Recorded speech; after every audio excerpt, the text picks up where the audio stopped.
Hi guys, it's Fancy Fridays with me, Fancy Nancy, and today I want to talk about how you can transform a mirror or a piece of art or anything that you have that the frame is kind of dented or banged up a little bit.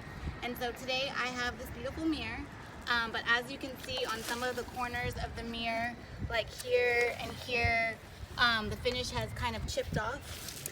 And so instead of just not using the mirror anymore, I plan on refinishing the mirror. So I've put down a trash bag that I cut, and I just put on the concrete and some old boxes, and I have some newspaper that I'm gonna put over the mirror to cover it. And then I got some spray paint. Of course I picked gold because you know I'm a gold girl and I love gold. This is like $2 from Home Depot, and I am going to spray paint it and transform this mirror. So stay tuned because I'm going to show you what the finished product looks like. Okay guys, as you can see, my imperfections are gone. It's fully spray painted and ready to hang on this wall. And that is how I refinished the mirror to be fancy.